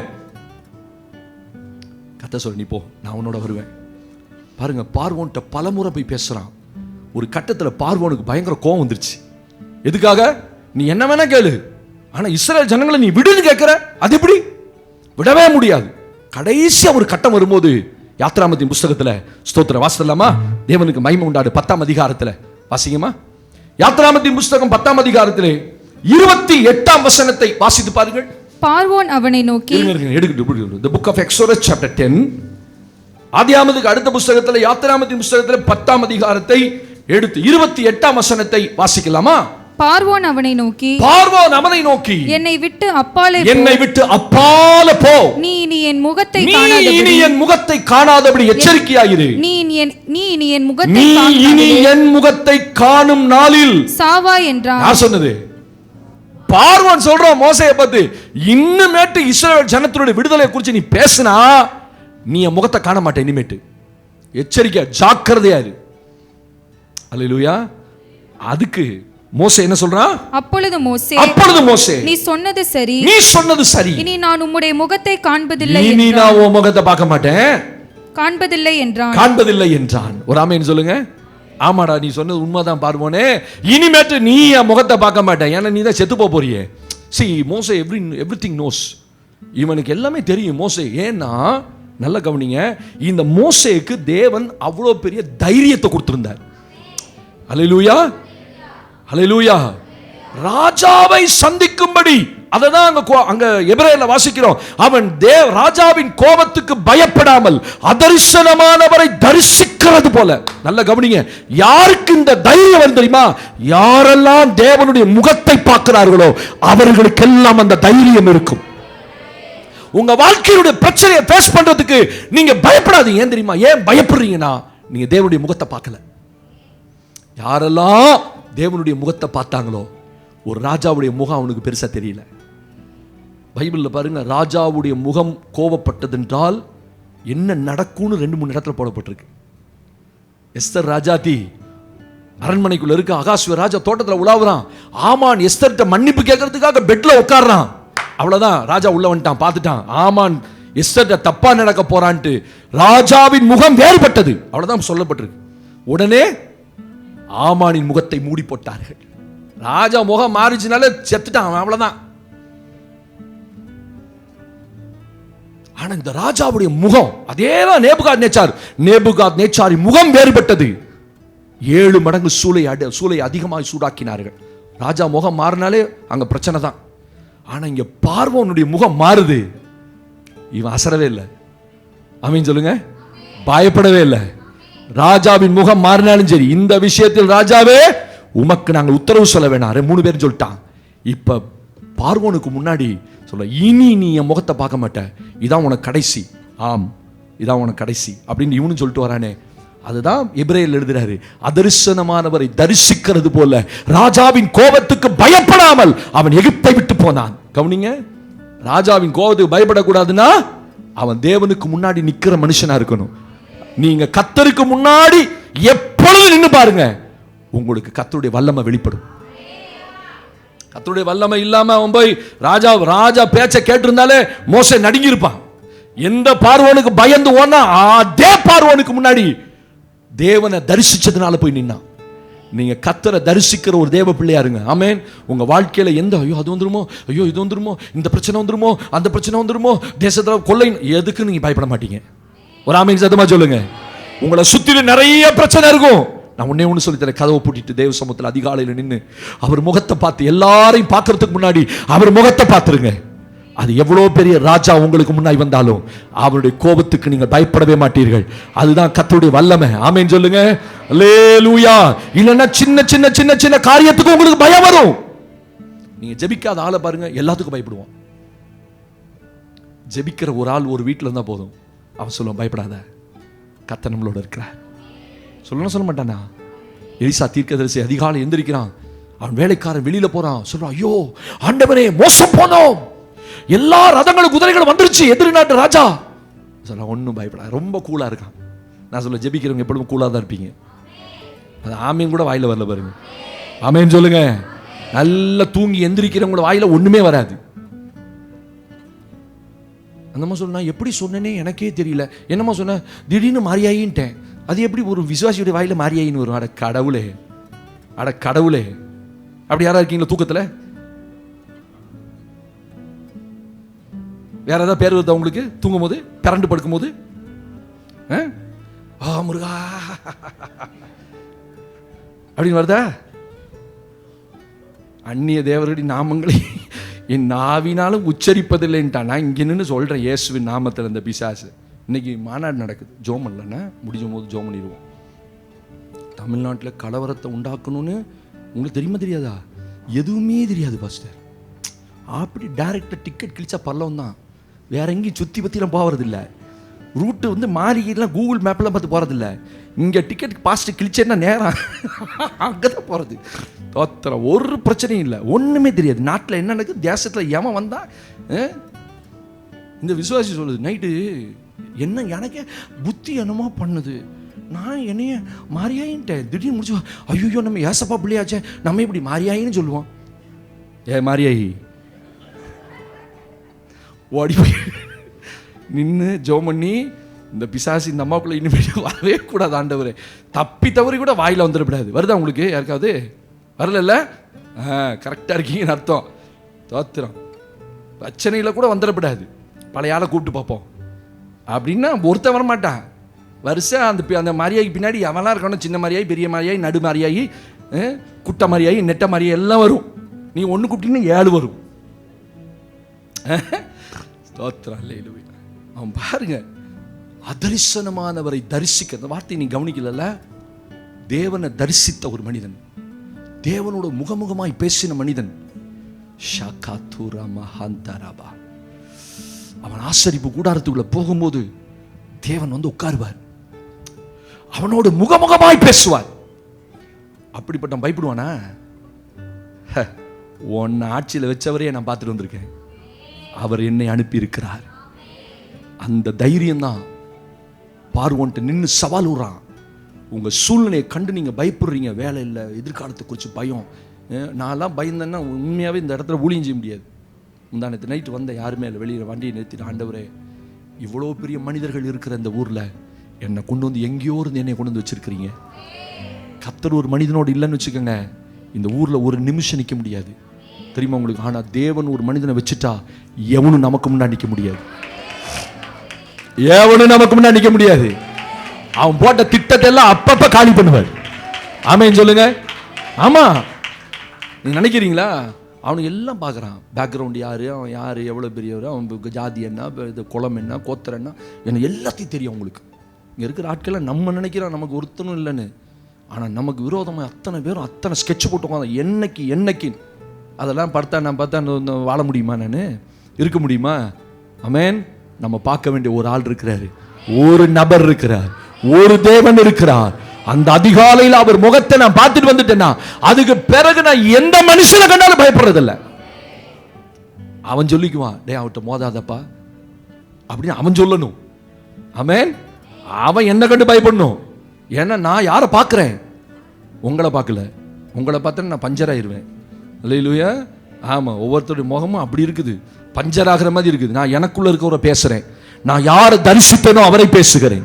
நான் யாருக்கு முன்னாடி இந்த காலையில நின்னேனோ இந்த செய்தியை கொடுத்தவரை தான் பார்த்து விட்டு வந்தேன். அவர் தான் கெச்சிக்கிறார் உள்ள இருந்து. ஆமென். நீ அவரை பாருப்பா. நீ அவரை பார்க்காதனால தான் 1000 பிரச்சனை உங்களை சூழுது. 1000 பிரச்சனை உங்களை சூழ்ந்து நின்று உங்களை அமுக்குது. இது என்ன செய்வோம், அது என்ன செய்வோம், டென்ஷன். ஒன்னும் டென்ஷன். கூலா சொன்னா, ஆண்டவரை இவன் பார்க்கும்படி இவன் கண்களை திறந்தருளும். ஏன்னா அவன் பார்க்கறதுக்கு முன்னாடி இவன் பார்த்துட்டான். அந்த ராணுவத்தை பார்க்கறதுக்கு முன்னாடி எந்த ராணுவத்தை பார்க்கணும்? பரலோகத்திலிருந்து அனுப்பப்பட்ட ராணுவத்தை ஒரு தேவ பிள்ளை பார்க்கணும். எலிசா பார்த்துட்டான், மலை முழுவதும் ரதங்களும் குதிரைகளும். அது பார்த்த பிறகு இவன் ஓடி வரான், ஐயோ தேவனே தேவனே மனுஷனே மோசம் மோசம் மோசம். ஒன்னும் பயப்பட வாடா தேவனே, இவன் கண்ணை திற. இவன் பாருங்க ரொம்ப அழகா ஜெபம் பண்ணியிருக்கான். எலிசா ரொம்ப அழகா ஜெபம் பண்ண முடிச்சாரு. என்ன சொல்லி, ஆண்டவர் உனக்கு தெரியாது, காலைல நான் எந்திரிச்சேன், என்ன மலையெல்லாம் ரதம் குதிரை. இவன் சொன்ன நம்ப மாட்டான் இந்த பையன். அதனாலதான் கர்த்தாவே இவன் பார்க்கும்படி, இவன் பார்த்தாதான் இவன் நம்புவான். அதனாலதான் ஜெபம் பண்ணாரு. தேவன் அவன் கண்களை திறந்தார். அப்படியே மலை முழுவதும் ரதங்களும் குதிரைகளும். நான் சொல்றேன், யார் அதிகாலையில கர்த்தருடைய முகத்தை, உங்களுக்கு 1000 பலவீனம் இருக்கும். இன்னைக்கு நிறைய பேர் பலவீனத்தை காரணம் காட்டி தேவனுடைய முகத்தை பார்க்க மாட்டேங்கிறீங்க. பிரச்சனை, பாடு, அப்படியே போராட்டம், என்ன ஜெபம் பண்ணி என்ன பிரச்சனை. அப்பெல்லாம் நான் நினைச்சிருந்தேன் அந்த ஊர்ல இந்த நிலைமையில நான் நின்றுக்க முடியாது. 1000 பிரச்சனையும் பலவீனமும் போராட்டம் வந்தாலும் அதிகாலையில் அவர் முகத்தை பார்த்துருவோம். அதுதான் இன்ன வரைக்கும் எங்களை நிக்க வச்சிருக்கு. யாருடைய கோபத்துக்கும் பயப்படாமல், மனுஷ கோபத்துக்கு பயப்படாம, ராஜாவின் கோபத்துக்கு பயப்படாம கர்த்தருடைய வல்லமை எங்க வெளிப்பட்டது. அந்த தைரியம் தான் வல்லமை. உங்களை தைரியப்படுத்துவார். உங்க பிரச்சனையை சமாளிக்கிறதுக்கு ஒரே ஒரு சொல்யூஷன் சொல்றேன், காலையில கர்த்தருடைய சமூகத்துல நின்றுங்க. அதுக்கு பிறகு எத்தனை பிரச்சனை வந்தாலும் வராதுன்னு சொல்லல, அத்தனை அழகா டேக்கிள் பண்ணுவீங்க, அழகா சமாளிச்சுட்டு போயிட்டே இருப்பீங்க. தேவன் மட்டும் கூட இல்ல, உங்களால எந்திரிக்கவே முடியாது.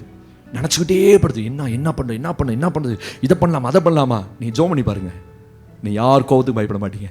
கடைசி ஒரு வசனத்தை வாசித்து முடிங்க. தேவனுக்கு மகிமை. ஹல்லேலூயா. யோபின் புஸ்தகத்துல ஹல்லேலூயா, தேவனுக்கே மகிமை. 42:10-12 வாசித்து முடிக்கலாம். யோபு 42ஆம் அதிகாரம் 10-12 வசனங்களை நாம் வாசித்து முடிப்போம். யோபு தன் சிநேகிதருக்காக வேண்டுதல் செய்தபோது கர்த்தர் அவன் சிறையிருப்பை மாற்றினார். யோபுவுக்கு முன் இருந்த எல்லாவற்றை பார்க்கிலும் இரட்டத்தனையாய் கர்த்தர் அவனுக்கு தந்தருளினார். அப்பொழுது அவனுடைய எல்லா சகோதரரும் சகோதரிகளும் முன் அவனுக்கு அறிமுகமான அனைவரும் அவனிடத்தில் வந்து அவன் வீட்டிலே அவனோட போஜனம் பண்ணி கர்த்தர் அவன் மேல் வரப்பண்ணின சகல தீங்கு நிமித்தம் அவனுக்காக அங்கலாய்த்து அவனுக்கு ஆறுதல் சொல்லி அவரவர் ஒவ்வொரு பொன் ஆபரணத்தையும் அவனுக்கு கொடுத்தார்கள். உங்களுக்கு கர்த்தர் கொடுப்பார். எங்கிருந்து வருனே தெரியாது. நீங்க விசுவாசிகள்னா வராது. நானும் பாக்குறேன் பாஸ்டர், இந்த பக்கம் திரும்பி பாக்குறேன், இந்த பக்கம் திரும்பி பாக்குறேன், இந்த பக்கம் திரும்பி பாக்குறேன், ஒண்ணு வர மாட்டேங்க. நீ இங்க பாக்குற, அங்க பார்க்க மறந்துட்டீங்க. இங்கிட்டு திரும்பி திரும்பி பாக்குறீங்க. பாஸ்டர் சொல்லிட்டாரு, நீ போகும்போது இந்த பக்கம் திரும்பி அந்த பக்கம் எவனா வருவானோ, கடங்காரன் வருவானோ, கொடுக்குறேன் வருவானோ, வட்டிக்காரன் வருவானோ, ஒன்றும் பார்க்காதீங்க. அவன் உண்மையே சொல்லிட்டாரு. ஆண்டவர் சொல்றாரு, யோபு எல்லாத்தையும் இழந்துட்டான். ஆனா கர்த்தருடைய வல்லமையை பாருங்க. அவன் தேவனை பற்றி ஒரு நாளும் ஒரு குறையும் சொல்லல. அவன் திரும்பி எல்லாத்தையும் கொடுங்கன்னு கேட்கல. அவன் சாகும்போது ஒன்னே ஒன்று நினைச்சான், ஸ்தோத்திரம், அவன் தேவனை பற்றி குறை சொல்லக்கூடாது மட்டும்தான் நினைச்சானே தவிர வேற ஒன்றும் நினைக்கல. கர்த்தர் எல்லாத்தையும் அவனுக்கு திரும்ப தந்தார். இழந்து போனதை பார்க்கிலும் ரெண்டத்தனையா யோபு என்ன செய்தானா? அதான் கர்த்தருடைய வல்லமை. நீ என்னத்தை இழந்தீங்களோ அதை கர்த்தர் எப்படி கொடுப்பாரா? அது எப்படி கொடுத்தாரு பாருங்க. அப்பொழுது அவனுடைய எல்லா சகோதரரும் அவனை விட்டு போன அவன் சகோதரன், அவனை விட்டு போன அவன் சகோதரி, முன் அவனுக்கு அறிமுகமான எவனோ வரான் யோபுவோட வீட்டுக்கு. கர்த்தர் அனுப்புவார்பா. உங்களுக்கு என்ன தேவையோ அதை சந்திக்கிறதுக்கு கர்த்தர் உங்களை முன்ன பின்ன அறிமுகம் இல்லாத ஆளெல்லாம் அனுப்புவார். அது அப்படியே விசுவாசிங்க. ஆமென் சொல்லுங்க. சொல்றாரு, அவனிடத்தில் வந்து அவன் வீட்டில் அவனோட போஜனம் பண்ணி கர்த்தர் அவன் மேல் வரப்பண்ணின சகல தீங்கு நிமித்தம் அவனுக்கு அங்கலாய்த்து. அது வரைக்கும் ஒருவேளை அங்கலாய்க்கல. நீங்க சொல்லி சொல்லி அனுப்புங்க, நான் எவ்வளவு கஷ்டப்படுறேன் தெரியுமா அப்படின்னா ஒரு பயம் உங்களுக்கு அங்கலாய்க்க மாட்டான். தேவன் உங்க பட்சம் இருக்கணும். அப்பதான் உங்களுக்காக அங்கலாய்க்கிற மனிதர்களை கர்த்தர், ஐயோ உனக்கு இவ்வளவு பெரிய தீங்கா அப்படின்னு சொந்த பந்தம்லாம் ஓடி வரும். எப்ப தெரியுமா? நீங்க கர்த்தரை பத்தி ஒரு வார்த்தை சொல்லக்கூடாது, குறை சொல்லக்கூடாது. ஆமென். எனக்கு இப்படி வந்துருச்சு, நான் போய் சர்ச்சுக்கு போய் என்னத்த கண்ணு, நான் இவ்வளவு கால விசுவாசியா இருக்கிறேன், இதை கூட ஆண்டவர் செய்ய மாட்டார், இதெல்லாம் சொல்லக்கூடாது. அதுல கடைசியா ஆறுதல் சொல்லி அவரவர் ஒவ்வொரு தங்க காசு. அவனுக்கு என்னப்பா தலை எழுதாப்பா, அவன் தங்க காசு கொடுக்கணும். ஏன் கடன் கொடுத்து வச்சார யோபு? இல்ல, தேவன் அவனுக்கு கொடுத்தார். ஆமென் சொல்லுங்க. ஒவ்வொரு தங்க காசையும் அவரவர் ஒவ்வொரு பொன் ஆபரணத்தையும், அது எத்தனை பவுண்ட் இருந்துச்சு, எத்தனை நகை இருந்துச்சு, எத்தனை கிராம் இருந்துச்சுன்னா தெரியாது, கொடுத்துட்டான். அது எப்படி இருந்துச்சுன்னு சொல்றாரு, முன்னிருந்ததை பார்க்கல 2 மடங்கு இருந்துச்சான். ஆமென் சொல்லுங்க. அவங்ககிட்ட கொஞ்சமா தான் இருந்துச்சு, அவனுக்கு திரும்ப கொடுக்கும் போது 2 மடங்கு. அதான் கர்த்தருடைய வல்லமை. உங்களுக்கு கர்த்தர் எல்லாத்தையும் திரும்ப கொடுப்பார். ஆனா தேவனை பற்றின ஒரு உத்தம இருதயம் இருக்கணும். அவரை குறை சொல்லிடக்கூடாது, அவரை தூற்றிடக்கூடாது, தூஷிக்க கூடாது. உங்க சொந்த பந்தங்களோட சேரும் போது அவங்களோட சேர்ந்துக்கிட்டு நீங்களும் கமெண்ட் அடிச்சிடக்கூடாது. நீ கொஞ்சம் விலகியே நிக்கணும். அவன் பேசும்போது சொல்லணும், பேசாத, தேவனை பற்றி குறை பேசாத, அல்லேலூயா, தேவனை பற்றி தப்பா பேசாத, நான் அதுக்கு உடன்பட மாட்டேன், அவர் என்னுடைய தேவன். இன்னைக்கு சொல்லுவான், நீ சர்ச்சுக்கு போய் தான் இப்படி இருக்க, நீ வேணா வந்து பாரு, உனக்கான ஜாதகம் பார்த்தாரு எல்லாம் சரியா போயிடும், தோத்திரம், மாரியாய்க்கு ஒரு தங்க கை செஞ்சு போடு. ஆஹா, ஒரு விசுவாசிட்ட வந்து அந்த கோயிலில் போய் தங்க கை மாரியாய்க்கு செஞ்சு போட்ட சரியாயிருந்தாலாம். நான் சொன்னேன், இங்கே கொண்டு வா, நான் அந்த தங்க கையை நான் வச்சுக்கிறேன். அல்லேலூயா. தங்க கை போட்டால் சரியா போயிருமா எல்லாம். உடனே நம்மளும் அங்கங்கே கடனை வாங்கி தங்க கை செய்யலாமா, தங்க வாகனம் செய்யலாமா? கர்த்தர் உனக்கு எல்லாம் திரும்ப தருவார். அது வரைக்கும் சைலண்டாக இருக்கணும். நான் எல்லாத்தையும் இழந்துட்டேன், அநேகருக்குள்ள சத்தம், நான் எல்லாத்தையும் இழந்துட்டேன் ஆண்டவர், இனி எனக்கு கர்த்தர் சொல்றார், நீ என்னை பற்றி உத்தம இறுதியத்தோடு உனக்கு தருகிறவ கர்த்தர்னு சொல்லணும்.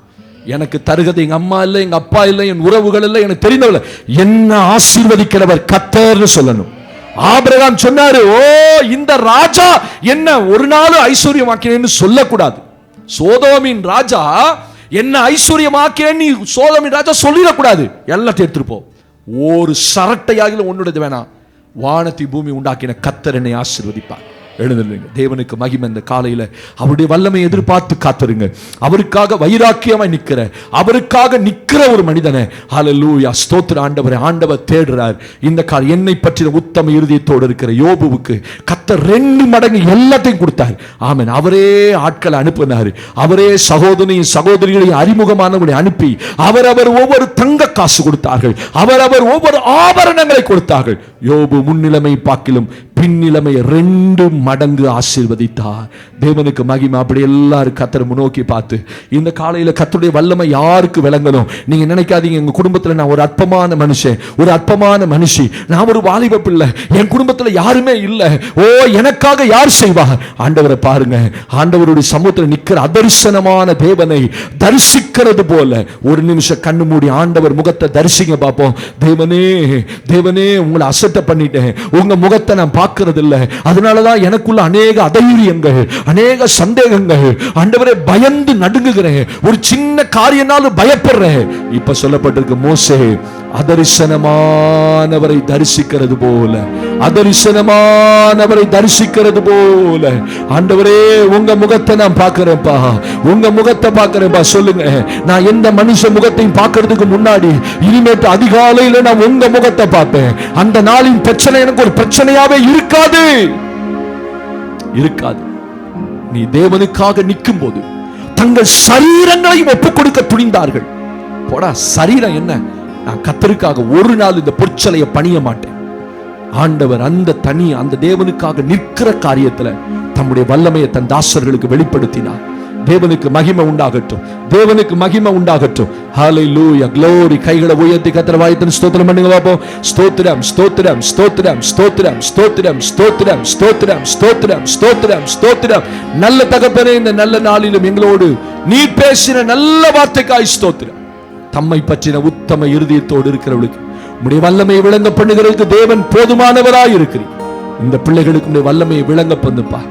இவர்களுக்கு தேவனுக்கான வைராக்கியத்தை தந்து தேவனுக்காக நிற்க வேண்டிய இடத்துல உமக்காக நிற்க ஆண்டவரை தங்கள் சரீரங்களை ஒப்புக் கொடுக்க துணிந்தவர்களாய் நிற்க கர்த்தர் இந்த பிள்ளைகளை ஆண்டவரை தைரியப்படுத்துங்க. உமக்கு முன்பாய் நிற்கிற பிள்ளைகளாய் அவர்களுக்கு தான் உம்முடைய வல்லமை வெளிப்படும். மோசே உமக்கு முன்பாய் நின்று அதரிசனமானவரை தரிசித்தான். ராஜாவின் கோபத்துக்கு பயப்படாமல் போனான். தேவனே, யோபுவுக்கு எல்லாவற்றையும் திரும்ப கொடுக்கிறதுக்கு ஒரு வல்லமை இருந்தது. நாங்கள் அதை விசுவாசிக்கிறோம். எங்களுக்கு கொடுக்கிறவர் கர்த்தர். உம்முடைய பிள்ளைகளுக்கு தந்து உம்முடைய பிள்ளைகளை ஆசீர்வதி, உம்முடைய வல்லமையை விளங்க பண்ணும். இந்த வாரம் நிறைய பேத்துக்கு ஆண்டவரின் சபையில் இருக்கிற அத்தனை பேருக்கும் உம்முடைய வல்லமை விளங்க பண்ணும். ஆண்டவரை துதி கனமை முக் செலுத்துற இயேசுவின் நாமத்தில் ஜெபிக்கிறோம் நல்ல பிதாவே, ஆமென்.